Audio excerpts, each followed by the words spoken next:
Evite ser utilizado. Capítulo 4.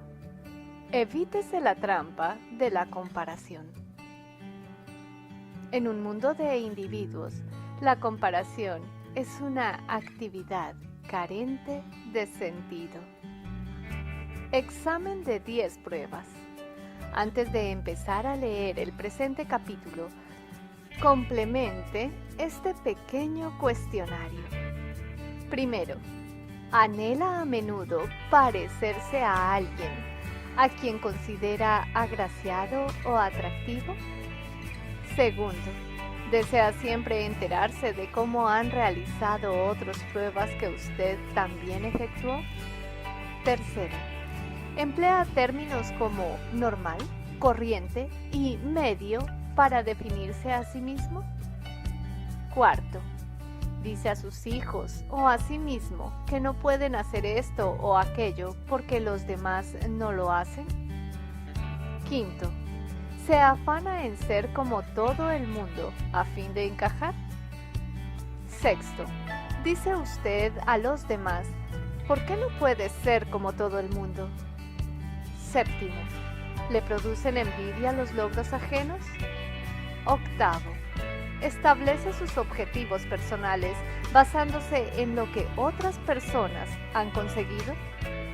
Noveno, se da por vencido cuando alguien le dice, así es como se trata a todo el mundo, usted no va a ser la excepción.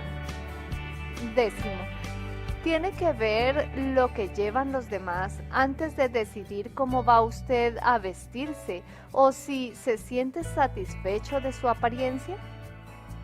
Cualquier respuesta afirmativa indica que usted es víctima de un achaque muy corriente en nuestro mundo, la comparación personal con los demás para determinar cómo debe dirigir su propia vida. Las personas necesitan una barbaridad de confianza en sí mismas para hacer un recuento de sus recursos internos con vistas a determinar qué desean llevar a cabo y cuando no disponen de esa autoestimación, utilizan el único otro rasero que tienen a mano, la comparación con otras personas que prácticamente todo el mundo está dispuesto a emplear porque es de gran eficacia para mantener a la gente a raya. Para salir de la trampa de este constante comercio de la comparación, uno necesita desarrollar una fe en sí mismo lo bastante fuerte como para ponerla en vigor minuto tras minuto durante su vida y preparar alguna de las estrategias perfiladas en este capítulo. Pero antes, tendrá que comprobar que resulta imposible ser como los demás y seguir siendo su propia persona. Ralph Waldo Emerson entendió esto mejor que nadie a quien yo haya leído. En Independencia, dice, quien quiera que aspire a ser un hombre, tiene que ser inconformista. Quien desee reunir palmas inmortales, no debe verse obstaculizado por el nombre de la bondad, sino que ha de comprobar que sea bondad. A la larga, nada es sagrado, salvo la integridad del propio cerebro de uno. Palabras enormemente vigorosas, pero que no constituyen el más popular de los criterios. Por definición, el inconformismo no está aprobado por la mayoría de las personas, que, como mayoría, establece pautas con vistas al conformismo. Aunque no recomendamos aquí el inconformismo espectacular simplemente por su propio interés, es desde luego importante que se observe usted atentamente a sí mismo y a sus aspiraciones íntimas y se dé cuenta de lo absurdo de regir su vida sobre la base de comparaciones con otras personas si quiere evitar una amplia e intensa variedad de dominio de mandos. Las personas interesadas en que sea usted como ellas o como ellas quieren que sea usted, le recordarán insistentemente cómo hacen otros las cosas, al objeto de proporcionarle un sólido ejemplo que imitar. Resista sus sugerencias, así como la tentación de asomarse al exterior en busca de modelos. Es usted único en el mundo. El primer paso para salir de la trampa de la comparación estriba en comprender que usted solo hay uno y que eso lo lleva encima vaya a donde vaya. Como dice la vieja máxima, donde quiera que voy, allí estoy. Nadie es igual que usted, ni siquiera remotamente en lo que se refiere a sus más íntimos y profundos sentimientos, pensamientos y deseos. Si acepta usted esta idea, entonces querrá examinar a fondo el motivo por el cual iba a imitar el ejemplo de alguien como razón para hacer o dejar de hacer algo. Nuestra cultura está compuesta por personas, cada una de ellas única en sí misma, que con demasiada frecuencia se ven amenazadas por alguien que es distinto. Naturalmente, a menudo dirigimos la vista hacia el pasado histórico y contemplamos a personas cuya singularidad las hace importantes, por lo cual las elogiamos. Hay un entrenador de fútbol americano, por ejemplo, bastante popular, que en sus declaraciones públicas utiliza a Emerson como modelo. Sin embargo, cualquiera que estudie un poco a ese preparador y a Emerson, comprende enseguida que Ralph Waldo no pasaría una hora en un campo de entrenamiento. Todo lo que dice el entrenador acerca de ser inconformista, de no tener héroes y de ser siempre uno mismo, no acaba de estar de acuerdo con la actitud de prohibir a sus jugadores que hablen con la prensa, de entregarles pequeñas calcomanías de identificación para que las coloquen en los cascos como premio por haber actuado bien, de erigirse en portavoz de todos, etcétera, etcétera. De manera similar, personajes como Jesucristo, Sócrates, Gandhi, Sir Thomas More e incluso en época más reciente Harry Truman y Winston Churchill sufrieron desdenes por sus contemporáneos, por el disparatado individualismo que manifestaron, y luego, cuando ya no entrañaba ningún riesgo hacerlo, se les glorificó. En nuestras aulas empleamos sistemas como índices de norma para decidir quién encaja y quién no. Utilizamos instrumentos regularizados para medir todo lo referente a las personas en busca del sagrado término medio. Frederick Crane dijo una vez: la mediocridad encuentra seguridad en la uniformidad. No obstante, pese a todas las presiones que se ejerzan sobre usted y al recordatorio constante de que antes debe ser como las demás personas, nunca llegará a serlo. Continuará percibiendo, pensando y sintiendo según su modo único, propio y personal. Si comprende la motivación ajena inherente al empleo de referencias externas, cuyo fin exclusivo es controlar la conducta de usted y ejercer dominio sobre su persona, entonces puede poner coto a esta forma de sojuzgación. El concepto de soledad existencial. Además de tener conciencia de que usted es único en este mundo, debe aceptar también que está siempre solo. Sí, solo. Nadie puede experimentar las emociones que usted experimente, tanto si se rodea de centenares de miles de personas como si está haciendo el amor con una o se encuentra completamente a solas en un lavabo. Su inevitable soledad existencial significa sencillamente que su existencia humana está inevitablemente afirmada sobre su ser y nada más, con sus propios sentimientos y pensamientos únicos.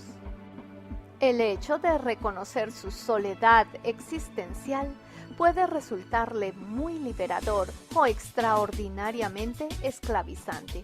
Todo depende de lo que usted decida hacer con ella, pero en uno u otro caso nunca podrá cambiarla. Sí puede, no obstante, optar por convertirla en una experiencia liberadora a base de hacerla trabajar para usted, y he alentado a muchos pacientes para que obren en ese sentido. Considere el ejemplo de Ralph, ejecutivo de 46 años que acudió a consultarme hace unos años. El enfrentamiento de Ralph con su soledad existencial se había producido de pronto. Me explicó que una noche estaba sentado en el salón contemplando a su esposa, la cual leía el periódico, completamente ajena al remolino de pensamientos que se agitaba en la cabeza de Ralph. De súbito, este se vio asaltado por una extraña sensación de que aquella persona con la que llevaba casado 24 años ni siquiera le conocía, que se encontraba sentada allí en el salón como una absoluta desconocida. Comprendió por primera vez que dicha persona jamás conocería los entresijos íntimos, los funcionamientos interiores de Ralph. Era una sensación muy espectral, y Ralph no sabía del todo qué hacer con ella, salvo pedir consejo.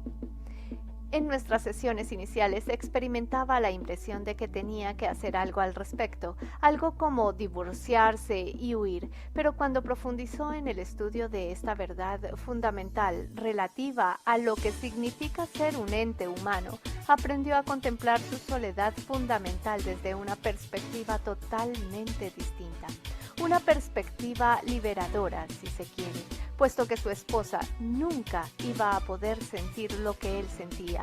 Lo que Ralph estaba obligado a hacer era dejar de esperar que ella le entendiese y estuviera con él constantemente. A la inversa, comprendió que su esposa también se encontraba existencialmente sola, de modo que Ralph podía aliviarse de la carga de estar siempre intentando que ella y él formasen un solo ser y experimentar las sensaciones de ella, lo que le llevaba a un innecesario sentimiento de culpabilidad cada vez que fracasaba en ese empeño. Armado con esa penetración, pudo dar por concluida su búsqueda infernal, autocondenatoria para alguien que experimentase lo que él experimentaba, y seguir adelante. Dueño ya de sus propios mandos, pudo también suprimir las expectativas en cuanto a su esposa y quitárselas de encima.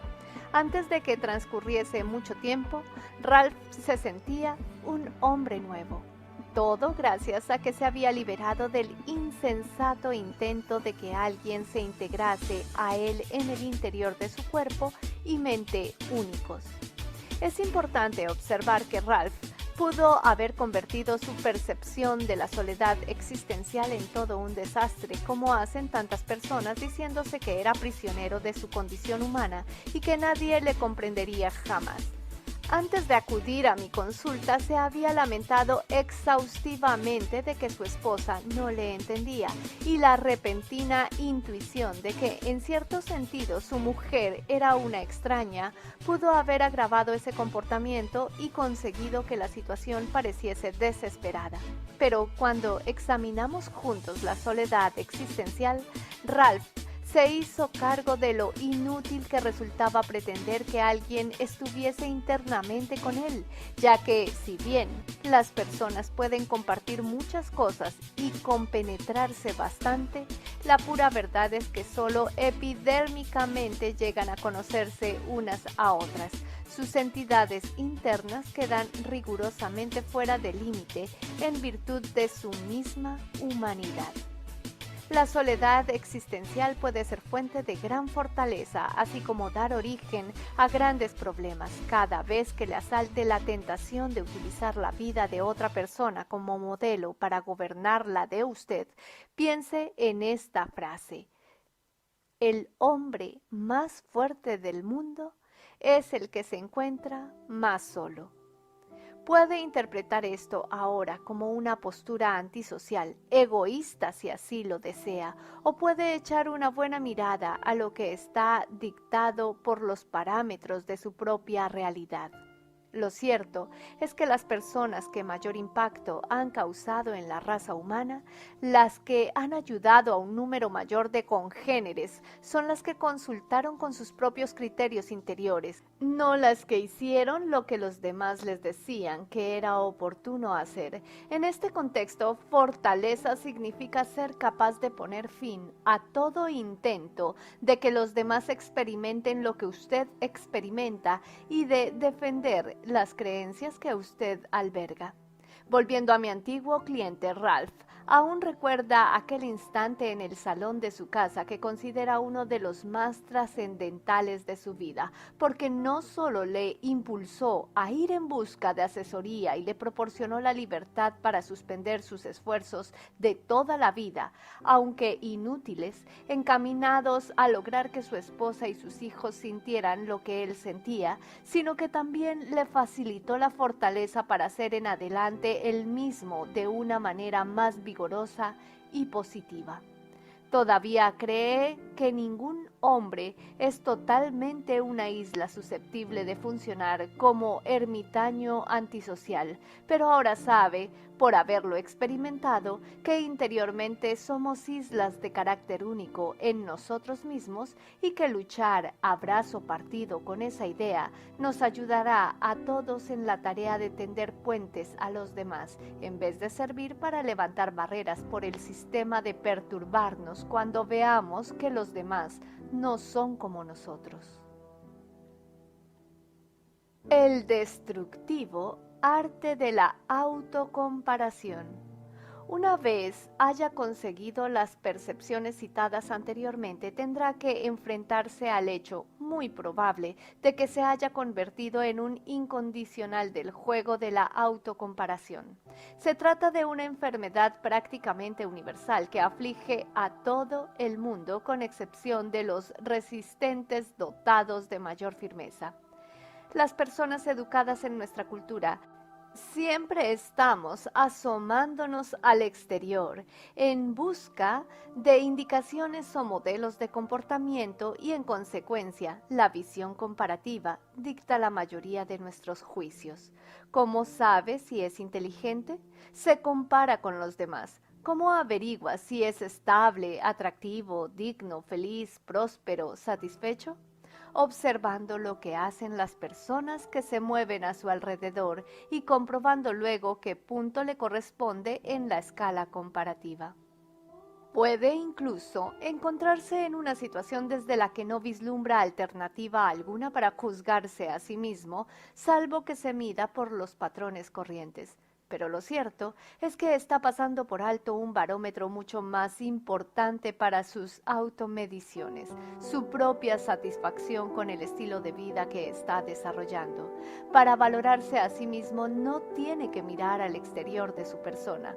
¿Cómo sabe que es inteligente? Porque usted lo afirma y le consta que lo es, porque usted hace las cosas que quiere hacer. ¿Es usted atractivo?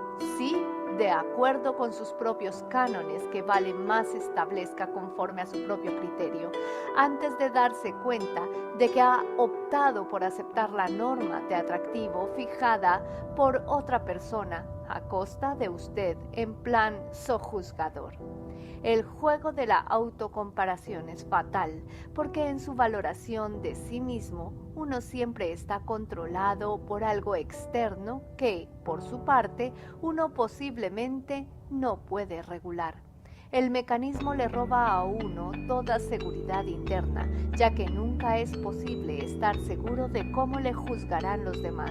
Compararse puede resultar muy seductor, puesto que elimina todos los riesgos que comporta el estar solo. Y, naturalmente, se puede generar mucha más aceptación superficial comparándose con otros y esforzándose en parecerse más a ellos. Pero uno puede convertirse también en una víctima extraviada y desvalida si emplea este método de gobernar su existencia. Tal vez uno sueñe secretamente con hacer algo distinto, vestirse con prendas de nuevo estilo o moda, salir con una pareja mucho más joven o de más edad o algo que se salga de lo corriente. Si nadie más lo hace, entonces uno se encuentra atrapado. Si al final se encuentra usted haciendo las cosas del mismo modo que la hacen muchas otras personas, desde luego no hay nada malo en ello. Pero si usted tiene que mirar a otras personas para decidir lo que debe hacer, entonces está concluyentemente atrapado en la trampa de la autocomparación. De nuevo, no tiene por qué ser inconformista en todas las ocasiones, solo para demostrar que se niega a ser víctima. De hecho, un inconformista tan compulsivo resulta igualmente avasallado por los demás, tanto como el conformista, cuando observa el modo en que actúa el prójimo y luego se prepara adrede para hacer exactamente lo contrario. Utilice su propio sentido común interior cuando vaya a decidir lo que quiere, sin necesidad de ser como todo el mundo, aunque solo sea porque usted es una persona única y no podría ser igual que todos los demás, aunque realmente lo deseara. El primer paso para salir del laberinto del avasallamiento por autocomparación consiste en interrumpirse cada vez que se sorprenda a sí mismo empleando terminología comparativa. Como siempre, tome medidas prácticas para dominar sus propios malos hábitos, tanto si piensa para sus adentros como si está tratando con y enviando señales a los demás. El todavía más destructivo arte de dejarse comparar. Si bien puede poner enseguida manos a la obra para eliminar sus destructoras costumbres comparativas y desarrollar normas interiores para evaluar su existencia, tal vez le resulte mucho más duro y difícil detener el incesante bombardeo de comparaciones opresoras que los demás descarguen sobre usted. Es fácil abusar de las personas que están dispuestas a hacer cosas, o mejor dicho, que les hagan cosas, porque todos los demás actúan según las reglas que permiten tal tratamiento. En muchos casos, probablemente la mayoría es perfectamente adecuado que se le trate a usted lo mismo que a todos los demás, pero cuando se le maltrata conforme a una política que debería ser lo bastante flexible como para no abusar de nadie, tropieza usted con una persona que solo se sentirá a gusto si puede sojuzgarlo. Los empleados del mundo figuran entre los más adictos a aprovecharse así de la gente. Recordará usted que en el capítulo 1 se dice que un empleado es un desgraciado. No la persona, sino el personaje, el papel. Ello se debe a que a los empleados se les paga para que impongan las normas que sus patronos quieren que todo el mundo cumpla, así que para los empleados es una especie de instinto casi natural decir, mire a esa señora, no se queja, o aquí tratamos igual a todos. Pero no olvide que los empleados no son los únicos que utilizan estas tácticas. La forma en que los empleados en particular tienden al empleo de la maniobra de la comparación con otros queda bien ilustrada por estos dos guiones que expongo acto seguido, los cuales muestran también el modo en que dos conocidos míos afrontaron la situación, se hicieron cargo de ella rápidamente y aplicaron la oportuna y triunfal estrategia.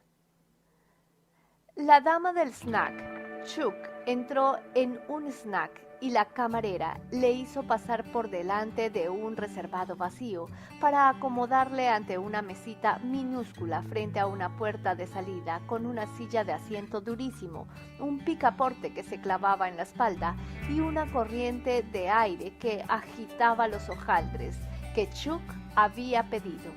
Chuck dijo a la camarera que prefería sentarse en el reservado por delante del cual acababan de pasar. La mujer le informó que se destinaba a grupos de, naturalmente, más de una persona. Chuck insistió en sentarse en algún otro sitio, de modo que la mujer dijo, «Son nuestras normas, señor, todos tienen que pasar por ellas. ¿Ve usted ese caballero de ahí? No se queja». La mujer tenía razón. El tembloroso de frío cliente que estaba consumiendo heladas tortitas frente a otra puerta no se quejaba. Chuck declaró, ¿y qué? Tampoco yo me estoy quejando. Me gustaría comer lo que estoy dispuesto a pagar, acomodado ante una mesa más agradable. Si eso constituye un problema insoluble para usted, quisiera ver al gerente. No está. Bueno, hay varios reservados libres. ¿Por qué tengo que estar incómodo?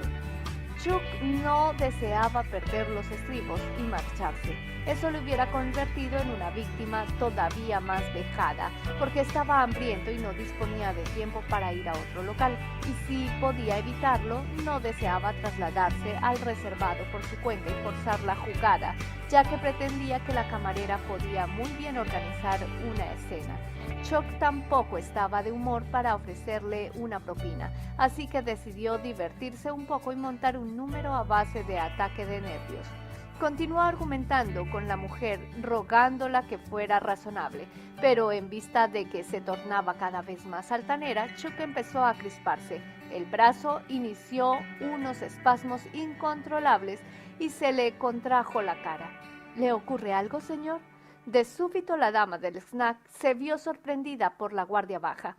No lo sé, repuso Chuck, tartamudeante.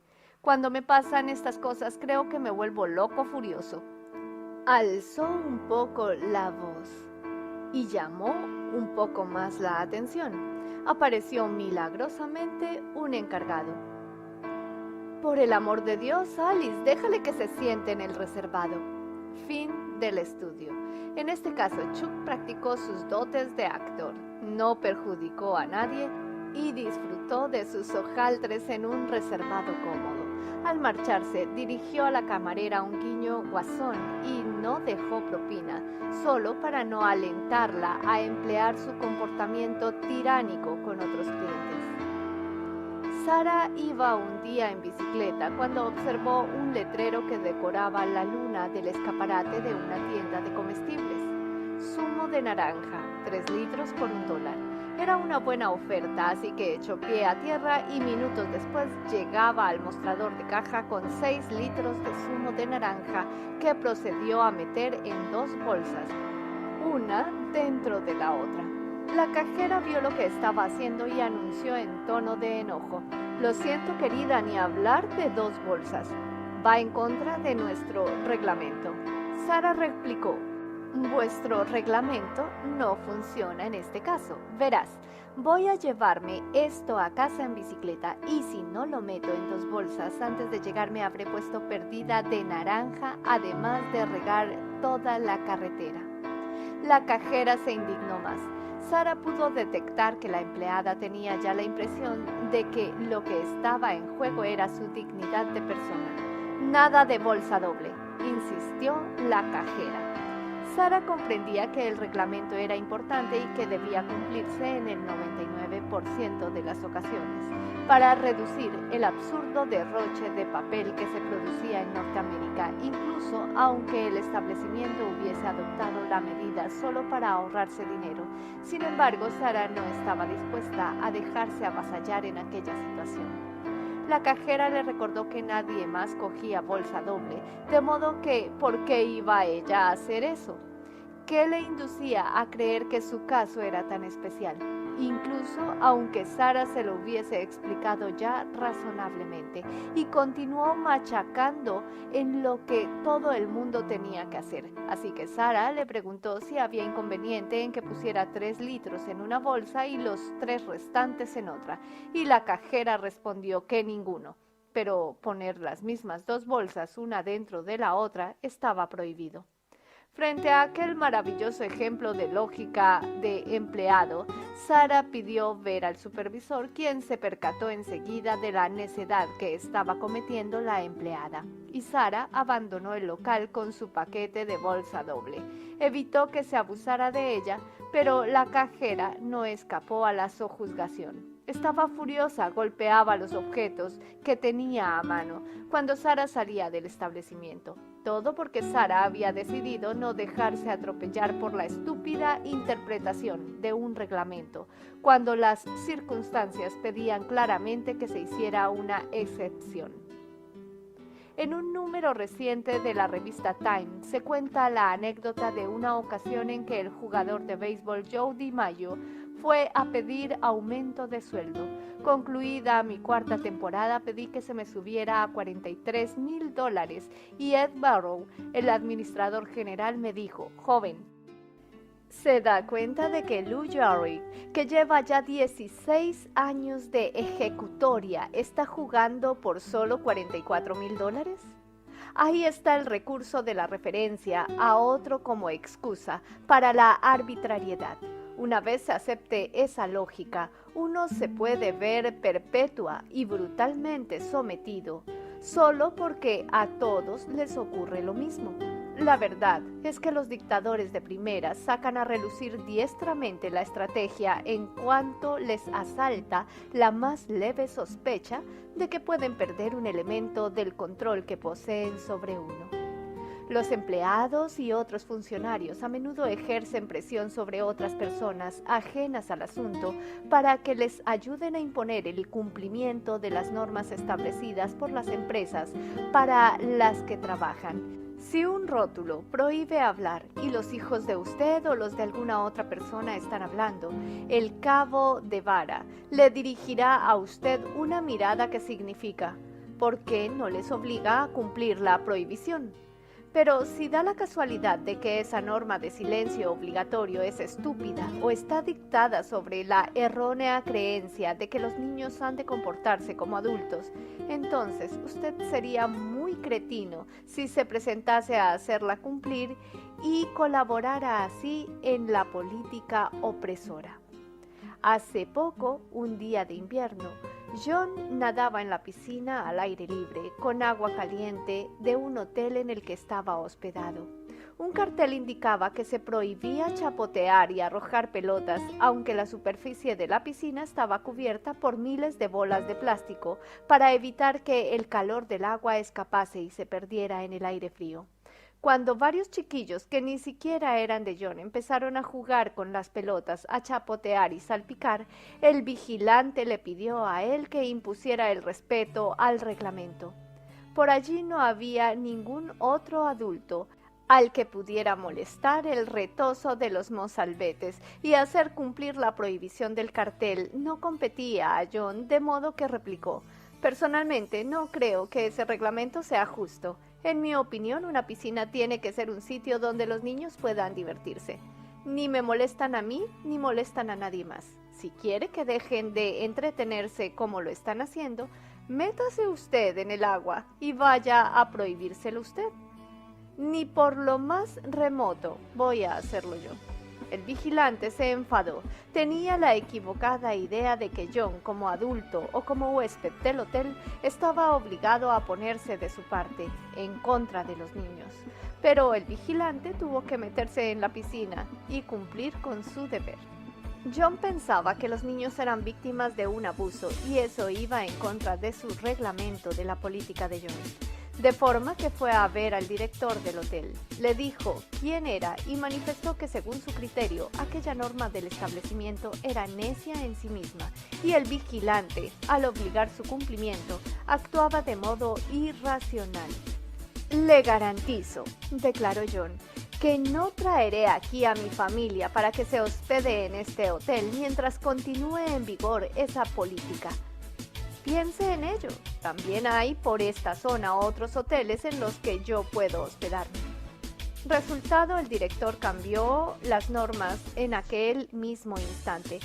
Se quitó el letrero y se aleccionó al vigilante de la piscina para que aplicase mejor su discernimiento, encargándose simplemente de que la clientela del hotel disfrutara de la piscina como le viniera en gana, siempre y cuando no se pusieran en peligro ni incomodaran a los demás huéspedes. Según comprendió el director, una medida adoptada en principio para complacer a los clientes más bien parecía indisponerlos con el establecimiento y el hombre no estaba desempeñando allí su cargo para eso.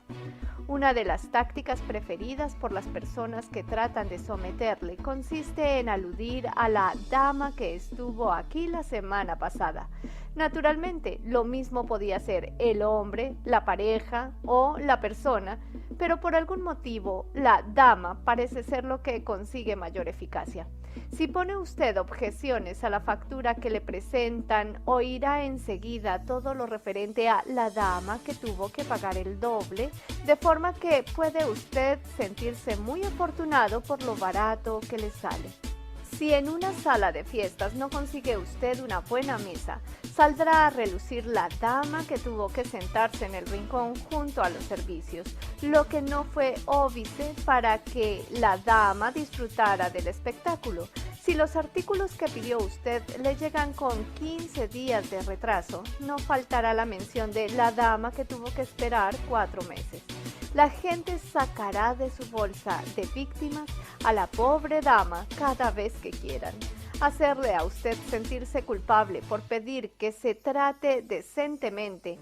Ándese ojo avisor respecto a ella, porque cuando vea que se la presentan estará usted a punto de recibir una dosis de píldoras de víctima para que se las trague con un cuento prefabricado.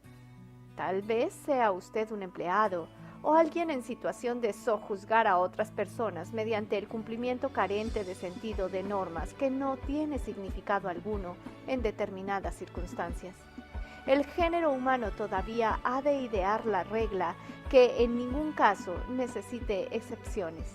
Indudablemente usted puede hallarse a su vez avasallado por algunos de sus colegas cuando se le tienta para que haga excepciones razonables. Su lamento es casi siempre el mismo: si lo hago perderé el empleo, o sucederá alguna otra cosa horripilante. Naturalmente, esto no solo es falso, sino que también ha constituido el alegato concluyente a través de los siglos, empleado por los más infames autócratas de la historia. No tiene por qué alzar la voz o complicarse emocionalmente para imponer el cumplimiento de las normas y, en términos generales, puede pasarla por alto si considera que no deben aplicarse a la situación particular de alguna persona. Es decir, las ocasiones que exigen flexibilidad han de serle evidentes a su sentido común.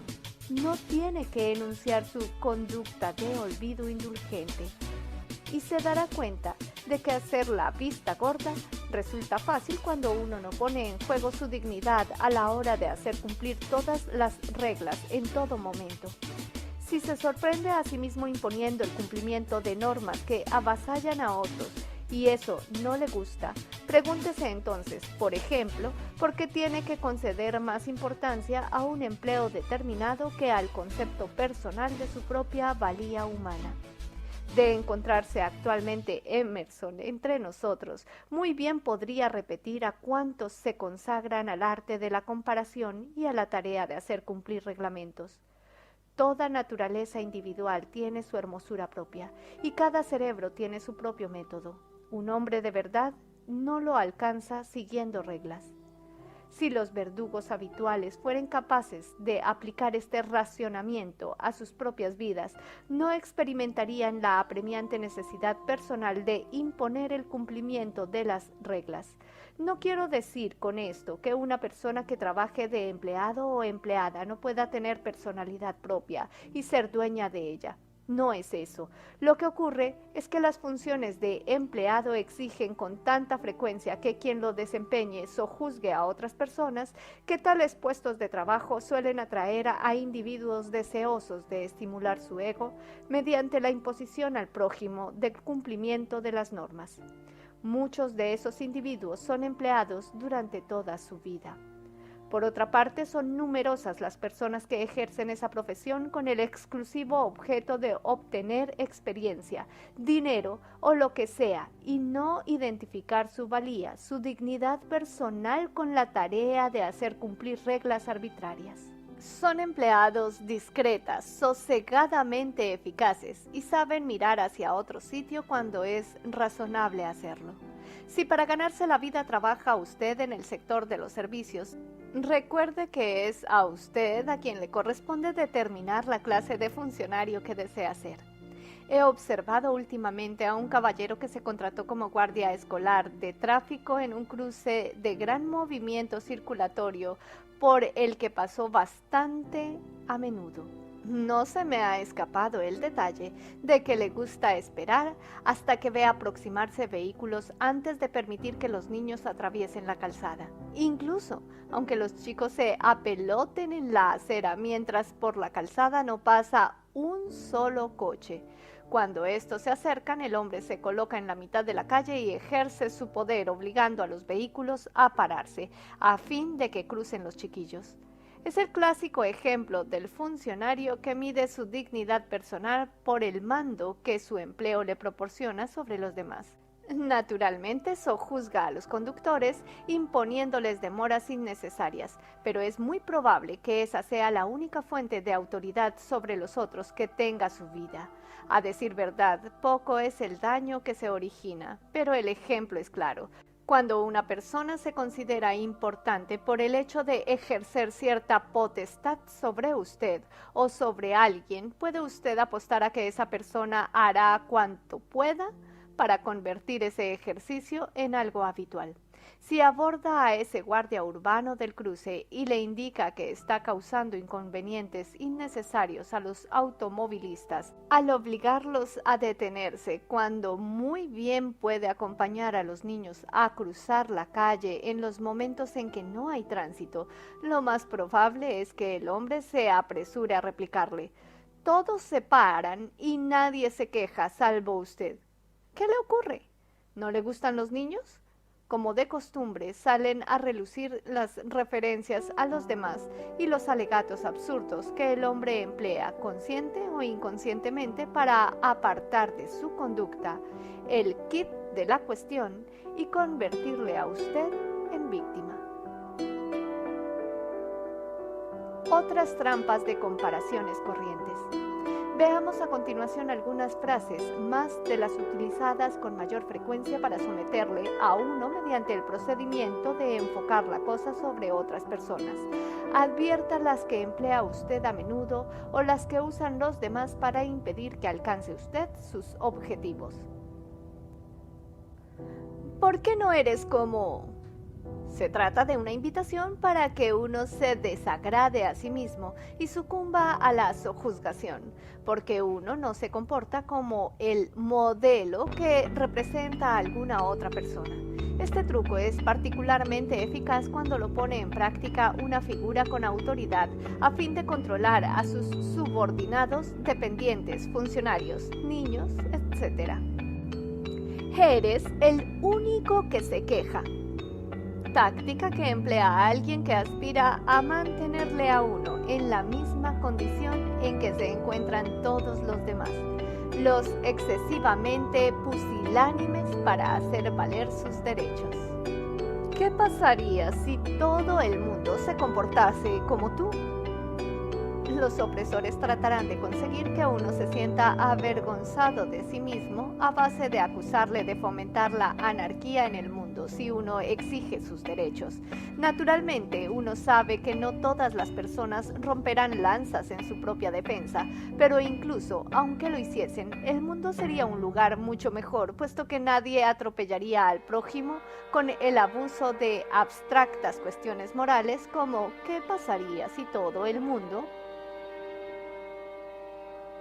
Deberías sentirte satisfecho con lo que tienes. Este hábil mecanismo comparativo en tono menor suele ir acompañado de algo como tus abuelos nunca llegaron a tener nada de eso, o en los países del tercer mundo hay niños que pasan hambre.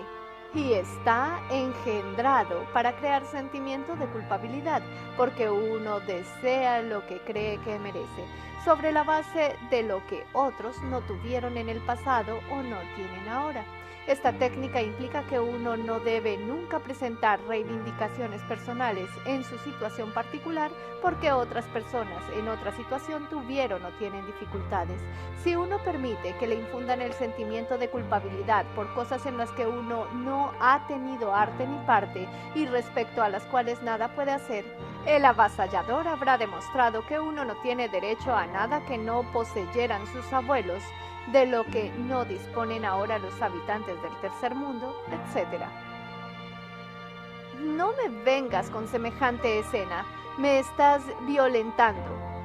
Ardid, al que se recurre para que, en vez de comportarse con efectividad, la gente actúe de manera autopunitiva, solo porque el otro interlocutor no soporta los careos en público. Se emplea especialmente para enseñar a los jóvenes a que pongan más atención e interés en lo que piensan los demás, cosa que, en definitiva, contribuye a que desconfíen de sí mismos, tengan un bajo nivel de amor propio e incluso busquen tratamiento terapéutico. ¿Por qué no puedes parecerte más a tus hermanos? La comparación incesante con los hermanos produce mayor número de personas de vida adulta desasosegada que cualquier otro de los demás sistemas de parangón. Los niños no pueden desarrollar sentido de la individualidad y de la propia valía cuando se espera que ellos sean igual a los otros miembros de la familia.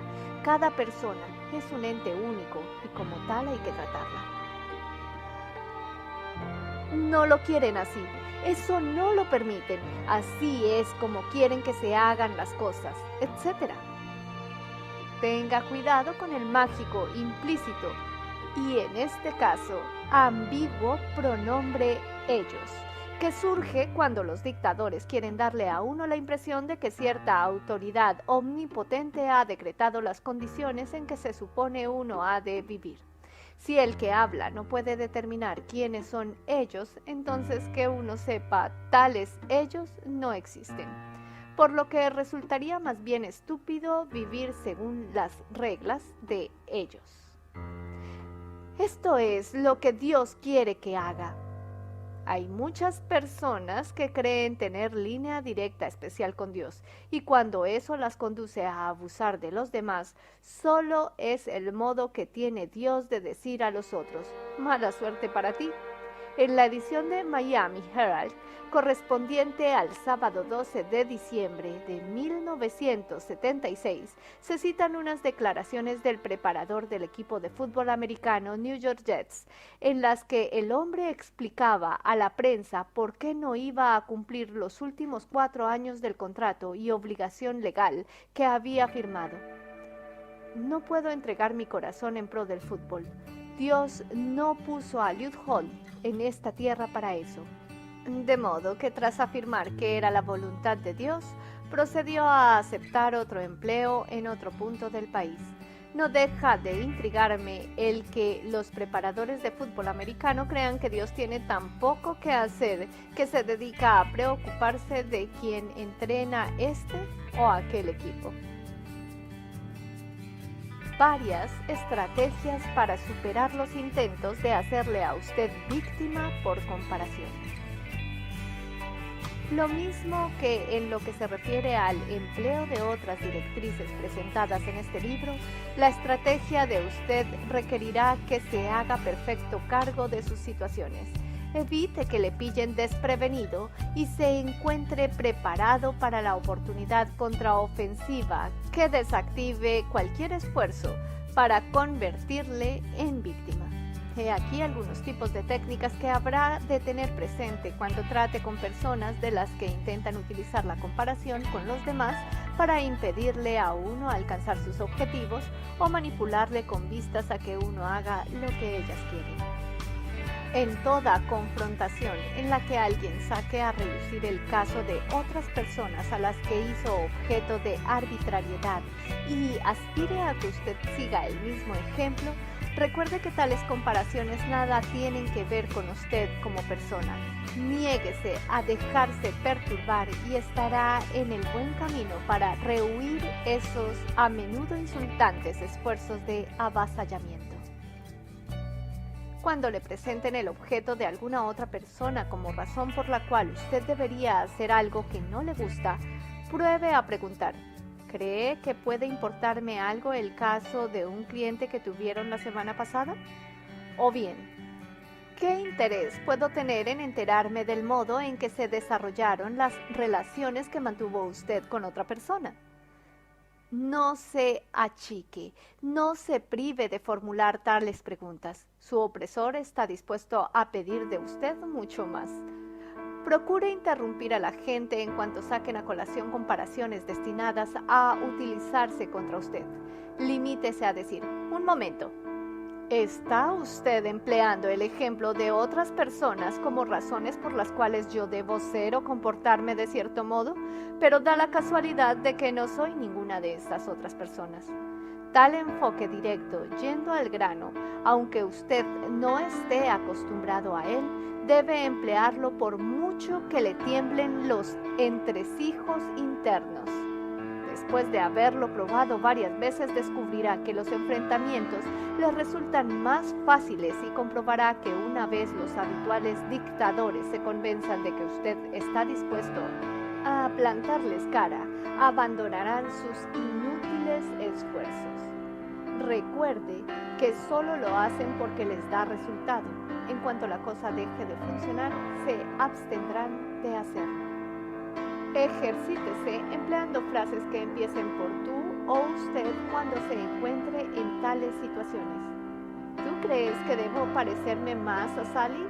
¿O bien, usted cree que debería hacer las cosas del mismo modo que las hacen los demás? Al empezar con el tú o el usted, comunica la idea de que no concede carácter subjetivo a los esfuerzos de su interlocutor y de que usted tiene plena conciencia de lo que él o ella están diciendo. Pronuncie tales frases con un tono que manifieste la incredulidad y asombro que le produce el que la persona en cuestión pudiera pensar semejantes cosas.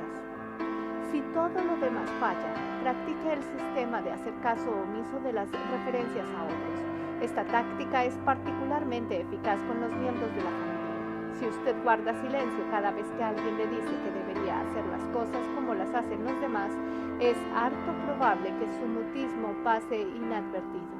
Cuando le pregunten, responda que, como lo ha intentado todo infructuosamente para conseguir que dejen de manipularle por el procedimiento de la comparación, acaba de decidir abstenerse de reaccionar ante la insistencia.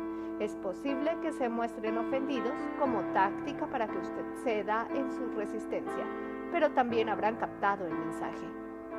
También usted puede volver por pasiva esa estrategia. Por ejemplo, hombre, me alegro de que cite usted a la dama que la semana pasada no se quejó, porque precisamente quería hablarle del mecánico que la semana pasada me cobró menos que usted.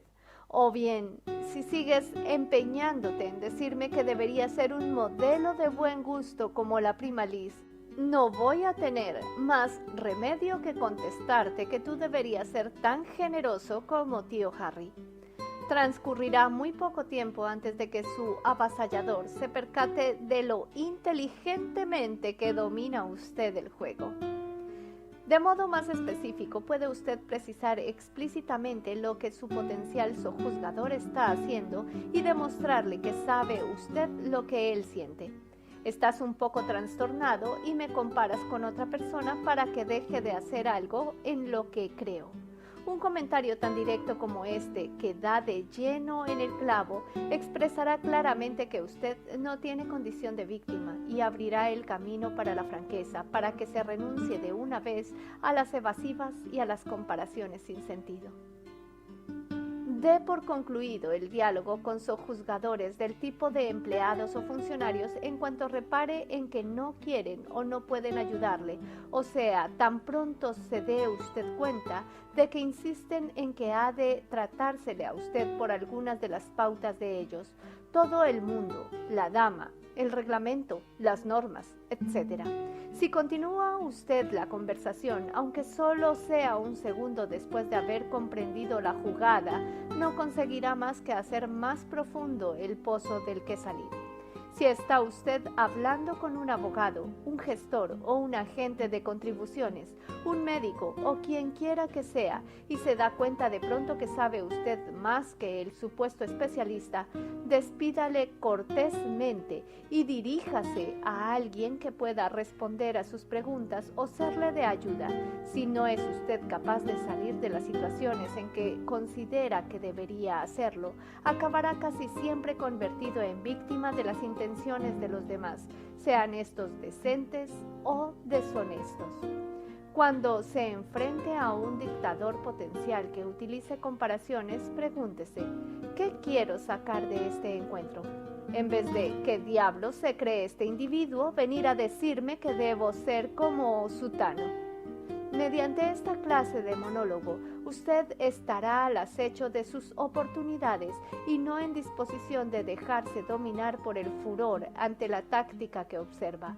Una vez haya determinado qué es lo que quiere, puede afanarse en conseguirlo, cosa que será preferible a concentrar su atención en la conducta del sojuzgador. Precise siempre las necesidades del avasallador potencial mientras se evade de las trampas comparativas. Pregúntese, ¿necesita él o ella sentirse poderoso, comprendido, importante, respetado? Si vislumbra usted algún medio para que la persona obtenga algo del encuentro para salvar la faz, entonces dispondrá usted de mejores oportunidades de librarse del abuso. Si tropieza con un hotelero, jefe de comedor, etc., en el que aprecia usted claramente los síntomas de que necesita sentirse importante, puede formular un comentario acerca del trabajo que debe representar para él conseguir que todo vaya sobre ruedas. Observación mediante la cual transmite que espera que también marchen las cosas sobre ruedas para usted. Si el primer contacto es alentador y da pie para seguir la charla en plan intrascendente o personal, pruebe a preguntarle cuánto tiempo hace que se dedica a aquella ocupación. Si es un periodo breve, sin duda ha aprendido muy deprisa. Si lleva muchos años, bueno, entonces ha adquirido una barbaridad de experiencia. Cuando uno logra captarse la simpatía de la gente, ésta se encuentra mucho más dispuesta a servirle y mucho más reacia a avasallarle. Si alterna con determinadas personas que habitualmente tratan de dominar su voluntad a través del método de las comparaciones y las referencias alusivas a otros, seleccione un momento en que no se sienta alterado por el modo de comportarse de esas personas y trate la cuestión con calma. Pídales que profundicen en ella. Un ruego tan sencillo, en instantes neutros, suele ser más efectivo que vociferar y ponerlos verdes, impulsado por el furor, actitud que enseña a otros a compararle todavía más, dado que les demuestra que con esa táctica le controlan. Ponga en práctica alguna otra reacción sorpresa de su propia cosecha, que puede acompañar con una sonrisa, actuando sin temor cuando se percate de que está en marcha el intento de abuso de comparación. Me compara con alguien al que no conozco y que ni siquiera está aquí para ratificar lo que usted dice. Si no puede usted tratar conmigo aquí y ahora, vaya a ver a la persona de la que está hablando y rememore con ella lo que le parezca. Pero, ¿por qué me explica a mí todo eso?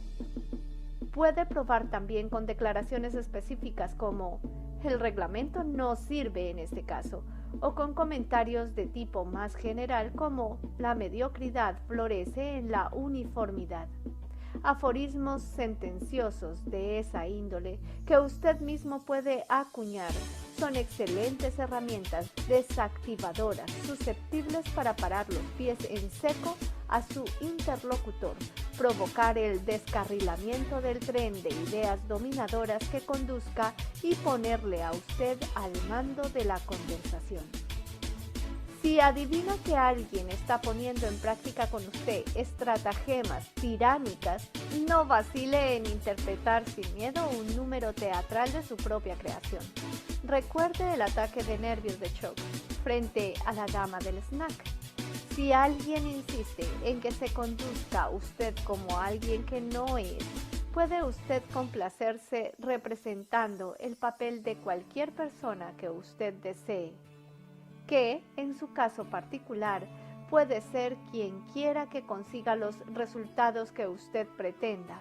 Representar es una de las artimañas que usted lleva en la mochila para sacarlas a relucir cuando le apetezca divertirse un poco y porque resultan cuando se emplean con moderación.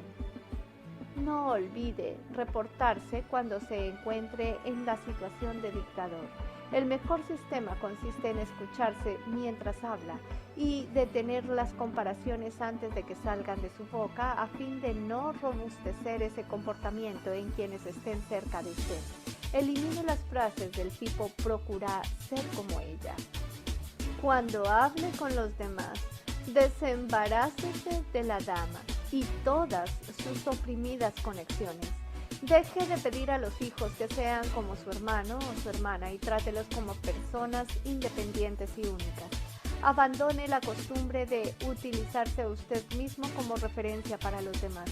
Suprima las frases: ¿cuándo te he hecho yo eso a ti? O si yo no hago esas cosas, ¿por qué vas a hacerlas tú? No dé a los demás la oportunidad de decirle, bueno, pues tú me lo hiciste a mí.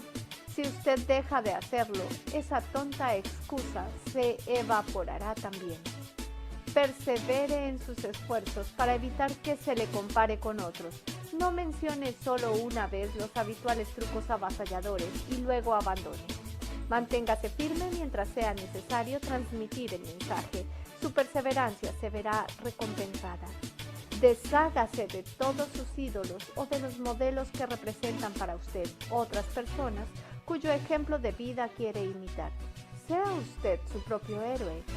No aspire a ser como ninguna otra persona, aunque nada tiene de malo admirar las proezas de los demás. Debe usted tener presente que son o fueron tan únicas como usted. Si desea siempre ser como otra persona o duplicar sus hazañas, entonces facilitará la tarea a los sojuzgadores que utilizarán esa o esas personas como referencia cuando deseen que usted vuelva a someterse a la disciplina. Tal vez lo más importante, procure arreglárselas para que todas sus relaciones con los demás sean experiencias divertidas, felices y estimulantes, y no batallas campales en las que usted pone en juego toda su humanidad. Páselo en grande comprobando hasta qué punto puede usted ser eficaz. Si alcanza el éxito en ello, sin invertir en el proceso toda su propia dignidad, su éxito será todavía mayor en cuanto a eliminar de su cráneo la impronta de víctima. Por otra parte, si pasa por la vida esforzándose ímprobamente para avanzar y una adusta seriedad preside todas sus relaciones, se manifiesta usted como una persona acostumbrada a que abusen de ella. No hace más que buscárselo.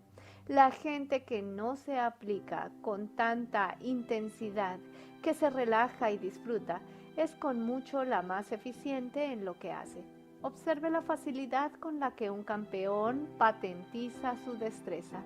Ello es consecuencia principalmente de haber conferido naturalidad a sus técnicas, de no forzarse nunca a sí mismo, de no dejarse dominar por la sensación de que tiene que triunfar. Por regla general, cuando los campeones se tornan tensos y afanosos, pierden terreno, pero cuando se lo toman con calma, lo ganan. Ideas finales. Albert Einstein declaró una vez: los grandes espíritus siempre han tropezado con violenta oposición por parte de las mentes mediocres. Una verdad como un templo: si uno quiere alcanzar su propia grandeza, escalar sus propias montañas, tendrá que utilizarse a sí mismo como primero y último asesor. La única alternativa consiste en atender la violenta oposición de prácticamente todos cuantos aparezcan en su camino. Las masas siempre le compararán con los demás, puesto que es el arma de manipulación que tienen para imponer la conformidad. La postura antisometimiento conlleva para uno la inflexible negativa a emplear otras personas como modelo para uno mismo, así como el aprendizaje de la manera de desactivar los esfuerzos sojuzgadores de otros para compararle y controlarle a uno.